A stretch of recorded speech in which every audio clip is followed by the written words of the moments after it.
Welcome back to a wonderful OTAs edition of No Huddle, where we were just discussing that we're going to give it our all this segment. Start off with the Commanders. Offensive coordinator Cliff Kingsbury, who's back, you know. He could have taken a head coaching job. Yeah. By the way, he's pretty high on the smug meter, too. Yeah. Oh, yes, yeah. very similar. Yeah. Great OC. Well, Josh McDaniels was, too. He expects Jayden to take a leap. Now, last year, Jayden had 25 touchdowns and almost 3,600 yards. So are you buying or selling the concept of Jayden taking a leap and being even better? A leap is, like you said, I mean, his numbers were good. He got him to the NFC Championship game. So it's where they got blasted. Yeah, they did. They got smashed. Blasted the Chiefs, but we don't talk This about is interesting, bringing up the Jordan Love comments about they could easily not get as far this year. They could miss the playoffs. I don't see him missing the play. I mean, it's possible, but I don't see that happening. But it's definitely very possible, even maybe likely, that they don't get as far. But I'm buying this. I do think Jayden's going to take a personal leap. He only threw for like 210 yards a game last year. So I think they can throw the ball more. They obviously got Deebo Samuel. His personality, we've been talking about smug personalities on that. He's the opposite. Like, Correct. He has a personality where I don't see him getting big-headed because he's become a star. And I don't see him being overwhelmed by the pressure now that people think I'm a really good quarterback. Like, he is even-keeled as it gets. We know he's big. He's clutch.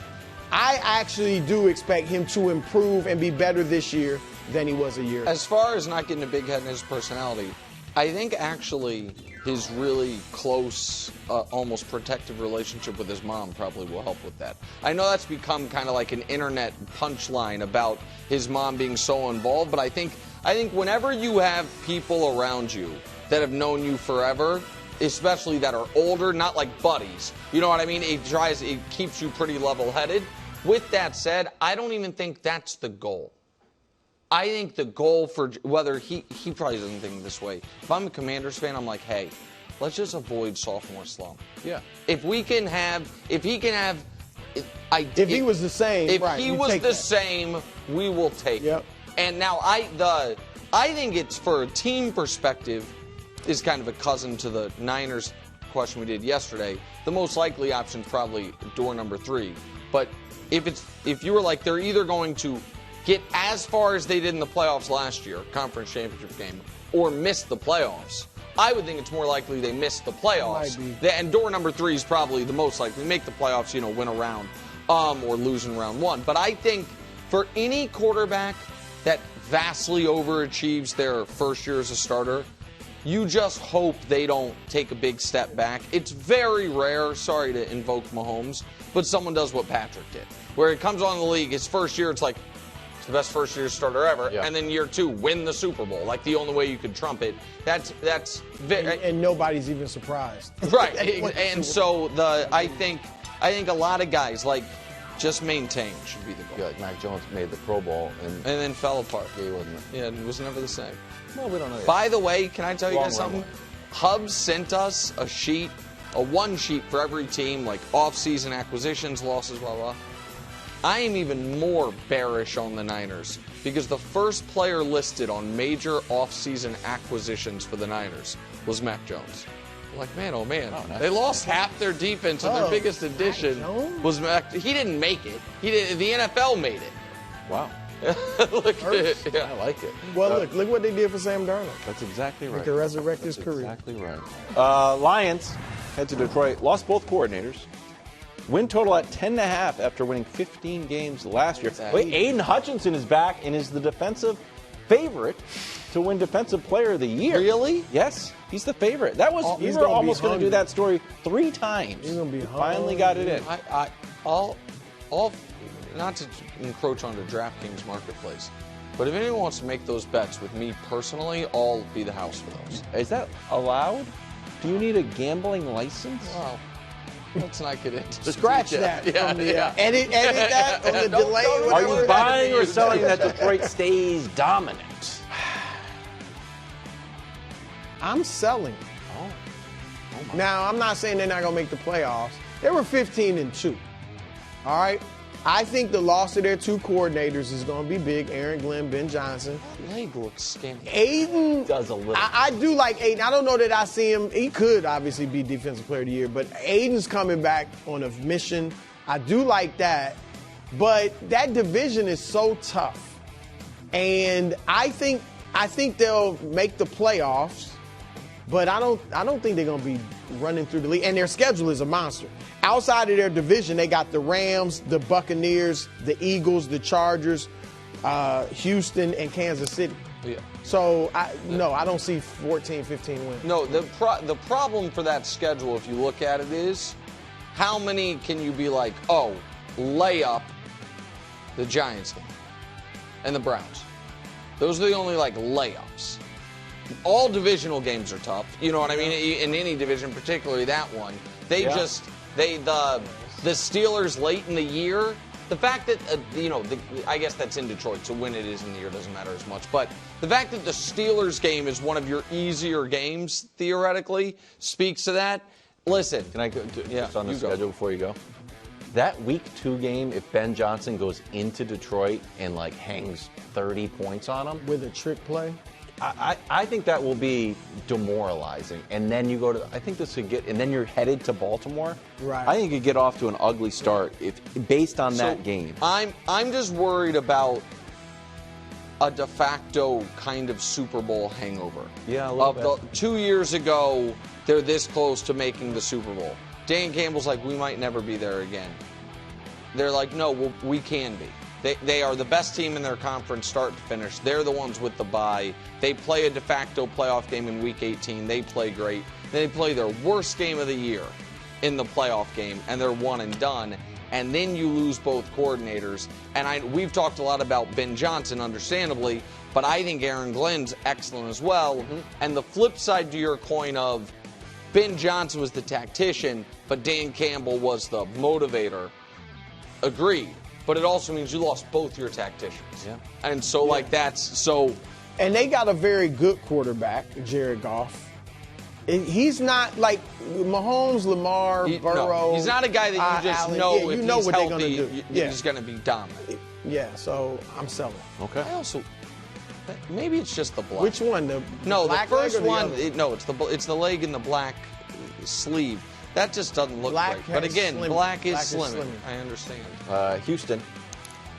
Here's C.J. Stroud to Ben Arthur on Fox Sports. There's a good article. C.J. talking about iPhones. You've got to be able to adapt and change and upgrade. Every year, the iPhone upgrades, usually when you're sleeping. Sometimes it doesn't take. That's always annoying. I'm like, why didn't it take? You've got to be able to upgrade like that. So that's something that I think we'll do. Personally, a goal of mine is to get better in things that I need to get better in. Are you buying or selling an upgraded CJ, like an iPhone? I'm buying. Now, I do think the team might, as a team, take a step back. I think Indy and I do think Jacksonville are going to be better. All right, so I don't think Tennessee will be better. Yeah. They were the worst team in the league. Right, they got to be better. Right. So I just think that they could have a disappointing season because we obviously expect them to make the playoffs. They don't win the division, it's just disappointing. But CJ was not great last year. You know, it's just simple as that. He declined in every statistical category. All right, so I do expect him to play better. Obviously, Tank Dell, won't be there for most, if not all, of the season. Christian Kirk, I think, can be a good number 2 to Nico Collins. So friend of the show. I think, and Mixon's a good, good running game. So I do think CJ will be better, flat out. But I think the team might not be as good. Sorry, this is not what you're looking for. I agree with that take 100%. I think that is exactly how I feel. I don't think they're going to win the division. I think that all of a sudden, they went into the year with Diggs last year. He's not there. Tank Dell obviously is going to be gone all year. So instead of having, a bounty of weapons on there, it's Nico Collins and then young guys. The offensive line was disastrous last year. It really kneecapped. And it has been in 2 years. Right, and they traded away their best offensive lineman in Tunsil. And again, I know they know that and they addressed it. The best thing they had last year was that secondary, which might have been the best in the league by the end of the year. And I like D'Amico, and I think they'll be actually pretty good defensively. But I agree with Brew. I think CJ will have statistically a bounce-back season, but that's going to be in part because I think they're going to be trailing more than they did necessarily last year. And I think that they, for the first time since he's been there, don't win the division. Okay. Heading out to Arizona. Those are trumpeters. Cardinals opened up OTAs yesterday. One of our favorite articles came out in Sports Illustrated. Connor Orr delivered 100 bold predictions. Here's one that we're going to dig in on. Buy or selling? Connor Orr's idea that Kyler plays his last snaps for the Cardinals this year. I like this idea. Connor, listen, Connor's 100 bold predictions article every year is a great one. Also because you can always just find things to get mad at because it's 100 bold predictions. He's like, this is bold prediction. Yeah, like what do you want from me? I think I might have even put him on the board a couple years ago. Yeah, for one of them. But after this year, they can cut or more likely trade him, and it doesn't kill him cap-wise. Actually, gives him cap relief. I think that Kyler is going to be a guy that if he's healthy all year, there will be teams that can talk themselves into him. And I think that the Cardinals might feel like, all right, we've seen him his whole career. We know who he is and who he isn't. And at that price point, it doesn't make sense for us. So I buy this because I don't think the Cardinals are all of a sudden going to be back in the playoffs. And so I think this is a smart take and an interesting take, and I honestly kind of wish I had thought of it first. I'm buying it as well. It'll be his 7th year. Yeah, I know. Like, 7th year. It still feels, I know he was hurt a little bit, but it feels like, wow. Like, It feels like he's young because he's small. Yes, it feels like he's a lot younger. And I think if he plays the whole year, I think he'll show flashes. He always does. I think he'll have great moments, and I think he'll be completely up and down. And I do think that the team and Kyler will need like a fresh start. So I agree that if it won't hurt them financially for the most part, they can move on. But I think I think Kyler might go somewhere else and I'm not saying becomes like one of the best quarterbacks in the league, but go somewhere and has success and resurrects a team. So I wouldn't be down on the team that picks him up or trades him, whatever it is. Future Pittsburgh Steelers. Yeah, that's what. I beat you to it, Connor. Oh, got it. Yeah. I didn't go down to like. Yeah, deep in the article. That was actually. That makes sense. Well. Thanks for watching. Subscribe here to get more from the show and to check out clips from other shows on FS1.